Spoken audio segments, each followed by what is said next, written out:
Y en esta octava edición del primer programa de radio online para traductores y profesionales del idioma, tenemos a alguien que nos va a contar más o menos lo que te anticipábamos antes. Lo vamos a presentar.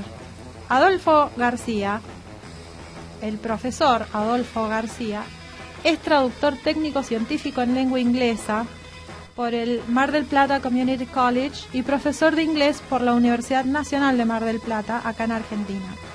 Tiene, esto la verdad que posee el promedio histórico más alto de ambas carreras en sus respectivas instituciones.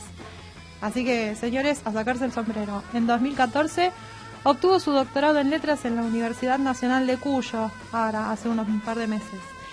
Su tesis, que recibió la máxima calificación, postula un modelo neurocognitivo de sistema lingüístico del traductor. Actualmente es profesor asistente de Introducción a la Traductología en la Universidad Nacional de Córdoba. Además, posee una beca postdoctoral del CONICET que lleva adelante en el Laboratorio de Psicología Experimental y Neurociencias del Instituto de Neurología Cognitiva, for short, INECO, también acá en Argentina. Sus investigaciones en curso abordan el impacto cognitivo y neurofisiológico del desarrollo de habilidades expertas en traducción. A ver, yo dije que íbamos a hablar con alguien que por lo que acabo de leer parece que no, pero juro que es de carne y hueso. Adolfo, ¿estás ahí? Hola, sí, ¿cómo estás, Elina? ¿Qué haces? ¿Cómo estás? Buenas noches. Muy bien, ¿qué tal? Es impresionante el currículum que tenés. Felicitaciones. Bueno, te agradezco, pero conozco tantos currículos más extensos y jugosos que este, así que... ¿Más extensos que el tuyo? Pues te juro que hice una selección de cositas de las que me gustaría charlar con vos y obviamente no nos va a alcanzar un solo programa. No, bueno, también tendrías que comentar que mi currículum está hecho en fuente tamaño 24, lo cual...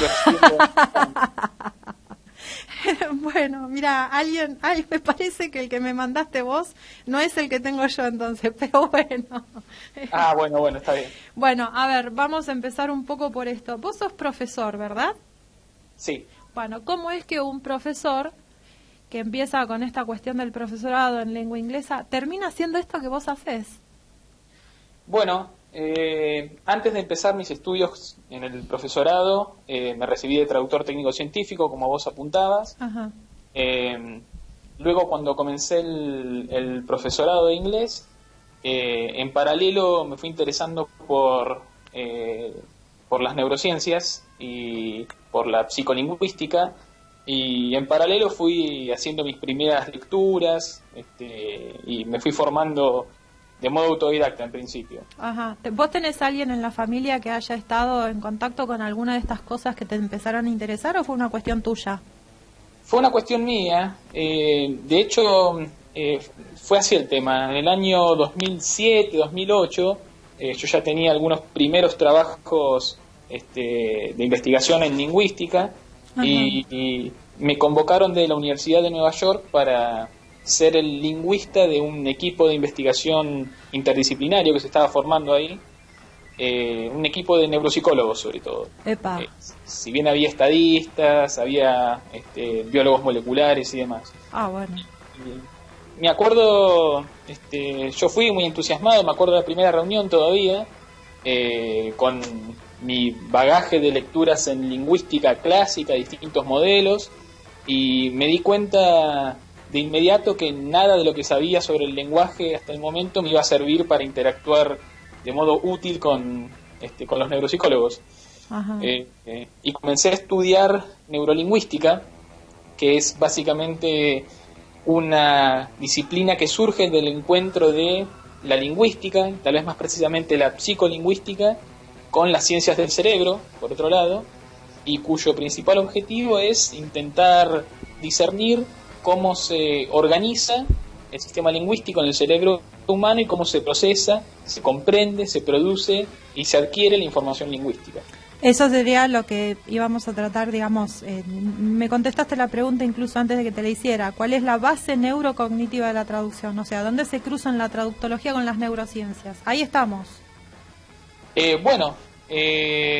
A ver, la traductología es un campo heterogéneo y siempre las investigaciones sobre la traducción se construyen a caballo de otras disciplinas, digamos.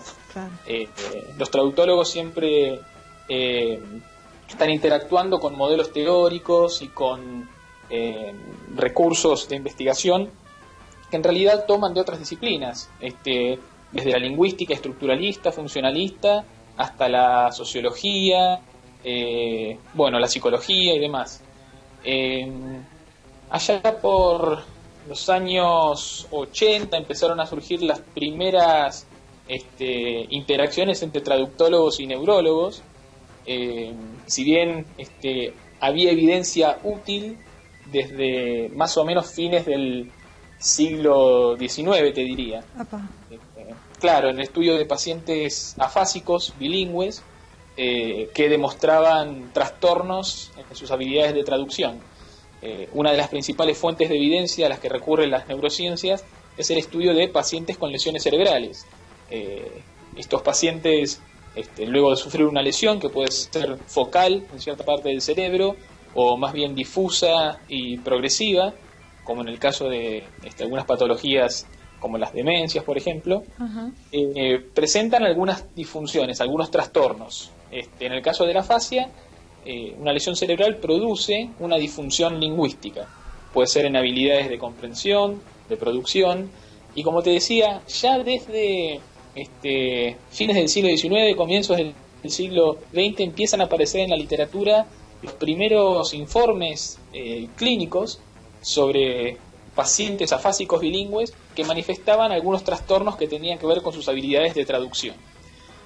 Pero no fue sino hasta la década del 80, ahora en 1980, que empezó a haber interacción en pos de la realización de experimentos para averiguar más cómo se organiza y cómo se procesa la información en el cerebro del traductor, ¿no? Ajá, bueno, sí, es una buena pregunta. Esto que vos comentabas recién tiene que ver con el libro que vos publicaste, que es el único que hay en español sobre el tema de traductología y neurocognición. Así es. ¿Cómo se organiza el sistema lingüístico del traductor? Exactamente. Publicado en el 2012. ¿Por qué no nos contás brevemente de qué se trata este libro, ya que es el único en español y te tenemos a vos que sos el autor? Bueno, cuando me fui metiendo en neurolingüística, seguí ejerciendo mi tarea como traductor profesional, y cuando llegó el momento de emprender mis estudios doctorales, me pareció una buena oportunidad para hacer una síntesis de mis inquietudes y tratar de ver qué cruce podíamos hacer desde la investigación entre la neurolingüística por un lado y la traducción por el otro. Este libro reúne los resultados de mis primeras investigaciones sobre el tema, y lo que propone este libro es, como el título lo enuncia, un modelo de los sistemas lingüísticos a nivel cerebral del traductor. ¿Por qué digo esto? Porque en la traducción interviene, por supuesto, los sistemas lingüísticos, pero también otro tipo de sistemas cognitivos que estrictamente no son lingüísticos. Por ejemplo, los sistemas que regulan el control de la atención, distintos sistemas de memoria a corto plazo, memoria de trabajo, y bueno, ni hablar de factores emocionales, que también tienen una base neurobiológica cerebral. Sí. En el libro yo me ocupo estrictamente de los sistemas lingüísticos. Y bueno, ahí lo que hago es recorrer dos córpora de evidencia. Por un lado, emprende un análisis sistemático de más de 20 casos de pacientes cerebrales que manifestaron trastornos selectivos en sus habilidades de traducción, y por otro lado emprende un análisis de 9 estudios de neuroimagen realizados con resonancia magnética funcional o potenciales evocados y otras técnicas, y en el análisis conjunto de esta evidencia, me animo a formular un modelo respecto de cómo se organizan esos sistemas lingüísticos en el cerebro traductor y particularmente cómo se conectan. ¿Esto es acaso uno de los aspectos distintivos de la traducción respecto de otras habilidades de procesamiento lingüístico? La interconexión entre el conocimiento que uno tiene de su lengua nativa y de la o las lenguas nativas que también haya aprendido ulteriormente o incluso en simultáneo. Ahora, vos sabés que yo te escuchaba y vos hablás del tema de la traducción, pero en algún momento, en la breve charla que mantuvimos antes, había una diferencia entre el tema de los intérpretes, los traductores y los bilingües. Así es. Partamos por lo que tienen en común. Tanto el traductor como el intérprete, como el bilingüe, caen dentro de la categoría de persona no monolingüe. Es decir, que desde Yo creí que ibas a decir otra cosa. Bueno. Somos personas no normales. Eso me saco el guardapolvo de científico. No. Y pongo el de traductor, te digo que totalmente, claro. Bueno, dale, perdóname, seguí. Somos no monolingües, bien. Y entonces... Claro. Sería interesante explorar las otras rarezas de los traductores. Yo por ahora me dedico a ejercerlas, simplemente no estoy capacitado para estudiarlas. Bueno. Pero te decía, claro. Eso es lo que tenemos en común, somos todos no monolingües. Claro, es decir, que nuestro cerebro ha desarrollado conexiones neurales que les permiten representar el conocimiento de más de una lengua y también mantener esas lenguas separadas. Por ejemplo, cualquiera de estos tres grupos de personas que dijimos, en tu caso, Silvina, por ejemplo, vos estás hablando conmigo, ahora estamos hablando en español y vos hay algo en tu cerebro que te permite controlar que tus enunciados sean en español y que no empieces a cruzar palabras o hacer cambios o mezclas de código con las otras lenguas que sepas. Bien. Eso es lo que tienen en común. Pero hay diferencias. Hay una línea de investigación muy robusta que surgió en Canadá y cuya principal exponente es Ellen Bialystok, que intenta determinar cuáles son las diferencias que presenta el cerebro bilingüe respecto del cerebro monolingüe. Hay tantos otros investigadores que lo exploran también. Y una cosa que perdóname, Adolfo, perdóname, aclaremos algo. El tema de los bilingües nos estamos refiriendo a personas que hablan ambos idiomas o por ahí más de dos, pero que no han tenido una formación académica. Claro, a ver, no en traducción, digamos, por lo menos, ¿no? Como para separarlo de los traductores. Pero, a ver, incluyo dentro de esta concepción de bilingüe a personas que manejan dos lenguas y que sí pueden tener una formación académica, por supuesto, en cualquier disciplina, en psicología, en letras, en contabilidad, arquitectura. Está claro, o sea, tienen formación académica, pero no en cuestiones de traducción o interpretación. Exactamente. Bien. Entonces, pensando en estos bilingües no traductores, se observa que tienen algunas diferencias respecto de los monolingües. En algunos casos esas diferencias son ventajas. Generalmente los bilingües tienen mejor capacidad para inhibir ciertos procesos cognitivos, es decir, son mejores para bloquear, por decirlo digamos de modo más o menos chapucero, alguna información en su cerebro mientras procesan otra. También hay alguna evidencia de que son mejores para controlar su atención y tienen algunas ventajas, aunque la evidencia acá no es tan contundente, en su memoria a corto plazo. Estos los bilingües respecto de los monolingües. ¿Y cuál es el fundamento de estos estudios? Bueno, ser bilingüe significa, primero, el lenguaje es algo que utilizamos cotidianamente, muchísimas horas al día. Estamos hablando o escuchando de alguna lengua.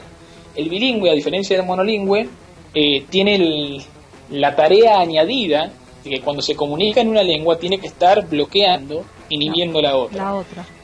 Esto implica una mucho mayor actividad de un conjunto de funciones cognitivas que se conocen como funciones ejecutivas. Y son estas las que enmarcan los procesos que yo mencionaba antes.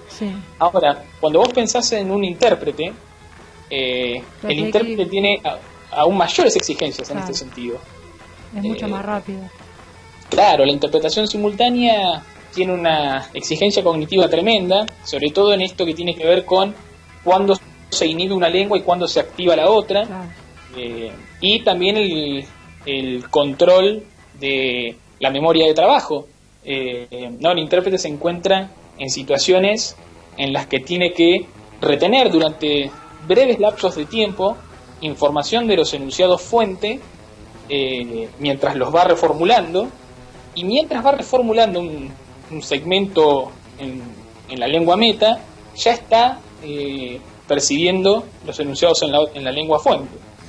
Esto tiene una exigencia cognitiva tremenda y se ha observado que los intérpretes, posiblemente a raíz de estas exigencias a las que están sometidos diariamente, desarrollan ventajas también en control atencional y en memoria de trabajo respecto de los bilingües. Así que, al menos en estos aspectos que mencioné, bilingüe le gana a monolingüe e intérprete le gana a bilingüe. Epa. Ahí está, así que somos Bilingüe raros. le gana a monolingüe y el intérprete le gana al bilingüe. En estos aspectos que mencioné, sí. ¿Y hay algún otro aspecto en el que el resultado sea diferente? Sí, por ejemplo, en lo que se llama densidad de vocabulario. Ajá. Si vos comparás, por ejemplo, un grupo de monolingües, y sobre todo en edades tempranas, cuántas palabras saben de su lengua nativa, y lo comparás con cuántas palabras de su lengua nativa sabe un bilingüe, Ajá. Claro. que tengan la misma edad, el mismo nivel educativo y demás, el monolingüe le gana al bilingüe. Claro, está más concentrado. Sí, de algún modo la exposición lingüística del monolingüe es más, está más concentrada en estímulos pertenecientes a una sola lengua, Una sola lengua. y su conducta lingüística está regida por las representaciones de esa única lengua que maneja, así que es lógico incluso que surjan estas ventajas que uno puede observar en estudios científicos, empíricos, como mencionaba. Claro, o sea, en este caso el orden de los factores estaría alterando el producto porque se comparan cosas diferentes en estos mismos tres grupos. Claro, se compara la misma función en los tres grupos, pero los grupos difieren en qué cosas hacen cotidianamente. Claro. Y esa sería la explicación de por qué en esos factores comunes que se comparan surgen diferencias. Vos sabés que lo que hablábamos hoy más temprano, me dejaste pensando y mucho, porque mencionaste en algún momento, por ejemplo, el diferente uso del teclado que se hace entre traductores profesionales y los estudiantes de traducción. Esto que mencionabas también en las diferencias atencionales y en las formas diferentes del uso del tiempo. ¿Por qué o tomá una de las que mencioné y más o menos por qué no nos contás cómo es? Claro, mira, me das un lindo pie para que haga una observación más general antes de responder directamente a tu pregunta, Silvina. Sí. Es esta: cuando a los investigadores que les interesa estudiar la mente humana o la cognición, se encuentran ante la dificultad de que lo que quieren estudiar no es directamente observable. Claro, bueno, ese era el moño que le quería poner a nuestro encuentro de hoy, pero dale. No, bueno, sí, dale. Está perfecto. Sé que vas a encontrar otro moño. Voy a tratar. A ver, pero claro, digamos, el geólogo quiere estudiar rocas, va y puede tocar la roca, Claro. puede ver la roca, la puede medir, etcétera. La mente en ese sentido es inasible. Claro, no, tendríamos ni siquiera abriéndole la parte superior de la cabeza, como a veces te hacen en las pelis, podríamos ver qué es lo que pasa. Absolutamente, exacto. Entonces, lo que tenemos son fuentes de evidencia más o menos indirectas. Algunos investigadores infieren lo que sucede a nivel mental analizando los productos de traducción, los textos finalizados. Otros investigadores y otras ramas, sobre todo las que se enmarcan en la psicolingüística, en las ciencias cognitivas clásicas, miden, por ejemplo, los tiempos de reacción. Es decir, cuánto tiempo tarda una persona, digamos un traductor en este caso, en reaccionar ante cierto estímulo. Otras investigaciones miden, estudian el movimiento de los ojos. De los ojos. De los ojos, exactamente. Wow. Con una técnica que se llama eye tracking o sí. rastreo o seguimiento ocular. Sí. Entonces vos con esa técnica podés ver cuáles son las porciones de texto en las que el traductor fija su mirada, durante cuánto tiempo la fija y cuándo regresa a porciones de texto para revisar lo que ya leyó y demás, y con eso también podés inferir algo sobre los procesos mentales subyacentes. También podemos, en lo que me interesa a mí, estudiar el cerebro, que es el sustrato biológico de la actividad mental. Y también, y acá llego a lo que me preguntabas, se pueden establecer conclusiones sobre procesos mentales o cognitivos estudiando los patrones de interacción de un traductor con su teclado. Uh-huh. Esta es una línea de investigación muy fuerte en Europa, si bien también acá en Latinoamérica, sobre todo en Brasil, hay algunos exponentes fuertes. Y lo que se puede ver es, por ejemplo, qué diferencias hay entre traductores profesionales y estudiantes de traducción en su uso del teclado. Por ejemplo, cuánto tiempo demoran en resolver un segmento, cuántas veces borran, cuánto tiempo pasan sin teclear nada y cuánto tiempo dedican a las distintas fases de la traducción del traductor. Y como te comentaba hoy a la tarde, un resultado que es bastante robusto, está avalado por múltiples estudios, es que hay diferencias en la distribución del tiempo, sobre todo tal cual se evidencia a través del uso del teclado, entre estudiantes y profesionales, y se observa que el estudiante dedica más tiempo a la fase de bosquejo o drafting, si se quiere, sí, y menos tiempo a la fase de revisión de ese primer boceto que genera, mientras que el traductor profesional tiende a evidenciar una distribución del tiempo opuesta, dedica menos tiempo a bosquejar sus segmentos iniciales y más tiempo a corregirlos, revisarlos, editarlos, digamos. Claro. La verdad es que nunca se me hubiera ocurrido que cuando uno está trabajando había tantas cosas en el medio, aparte de que siempre está el problema de que el tiempo nunca te alcance y de que el cliente está siempre en la otra punta del teléfono. Seguramente pasa y cuántas cosas más pasan que no hemos mencionado y que de las cuales todavía no sabemos nada, ¿no? Como los factores emocionales, ¿no? El estrés. Hubo un único estudio que se hizo, un trabajo piloto hace muchos años, midió el estrés en la cabina de intérpretes simultáneos. Sí. Claro, comparando profesionales con estudiantes. Fue un estudio piloto muy chiquito, creo que eran 3 profesionales y 3 estudiantes, muy chiquita la muestra, y tomaron 2 medidas. Una es lo que se llama conducción cutánea o skin conduction. Ajá. Cuando uno se pone nervioso, respuesta automática, somática, es empieza a transpirar. Y eso se puede medir. Sí. Y también el pulso, el ritmo cardíaco se midió de estas personas. Y se observó que los traductores profesionales, los intérpretes, profesionales con mucha más experiencia en cabina, mostraban menores modulaciones de su conducción cutánea y eran capaces de mantener un ritmo cardíaco mucho más estable que los estudiantes. O sea, si sobrevivís a ser principiante o estudiante de interpretación, podés llegar a lograrlo. Claro, sí. También esto no lo decía el estudio, pero aflojen con la sal, aflojen con el azúcar. Claro. Esas cosas pueden sumar a la vida en general también. El ejercicio y todo lo demás. Claro, exacto. Bueno, este iría un poco en línea con la pregunta que en realidad no te formulé directamente, que es cómo se investiga científicamente la traducción. Bien, son estas cuestiones que estás mencionando. Seguro. Hay algo especial que sí me interesaría que comentes, que fue hacia el final de nuestro encuentro de hoy, de un estudio que se está llevando a cabo en este momento, que están, digamos, casi listos para otra fase. Correcto. Como te adelantaba y como comentabas vos misma, Silvina, yo estoy estudiando la base cerebral de la traducción.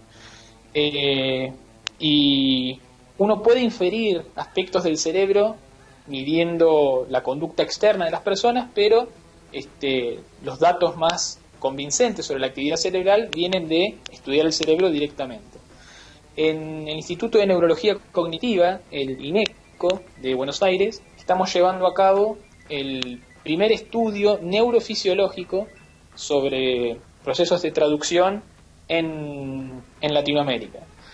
Y lo que hacemos en estos estudios es, básicamente, sentamos a los participantes, vamos a estar evaluando traductores, intérpretes y bilingües legos, digamos. Ajá. Los sentamos frente a una computadora, les proyectamos distintos estímulos, que son palabras, estamos trabajando a nivel de la palabra aislada por ahora, y les pedimos que lean esas palabras, que se pueden proyectar en español o en inglés, y en otras tareas que las traduzcan. Y lo que estamos estudiando es, algunos procesos cerebrales durante esas tareas. Mientras los participantes están sentados frente a la computadora, están traduciendo, ya sea en dirección directa o inversa, o leyendo las palabras en L1 o en L2, les ponemos una malla con 128 electrodos en el cráneo. Sí. Esto es totalmente indoloro, inocuo, no pasa absolutamente nada. Puede ser un poquito incómodo porque uno generalmente, salvo que se está haciendo una permanente o algo así, no anda con tantas cosas en la cabeza. No. Pero bueno, todo este cablerío nos permite obtener registros de la actividad cerebral durante las tareas de lectura y traducción. Claro, esa sería la traducción al papel de lo que pasa adentro de nuestras cabecitas. Claro, cuando obtenemos datos que se pueden ver en un papel, imagínense como cuando se hacen un electrocardiograma. Claro. Uno puede ver. Esto sería como un electroencéfalo. Es exactamente eso. Bien. Es un electroencefalograma, y lo que podemos ver es, dentro de ese electroencefalograma, nosotros podemos identificar en qué momento de esa secuencia de picos y valles que uno ve impresos en un electroencefalograma, en qué momento el traductor estaba traduciendo una palabra en dirección inversa o en dirección directa, o estaba leyendo la palabra, y entonces podemos ver qué modulaciones, qué cambios hay en la actividad cerebral, por ejemplo, entre la traducción directa y la traducción inversa. Si los picos son más altos, más bajos, si son más amplios, menos amplios, si se demoran más en ascender o menos.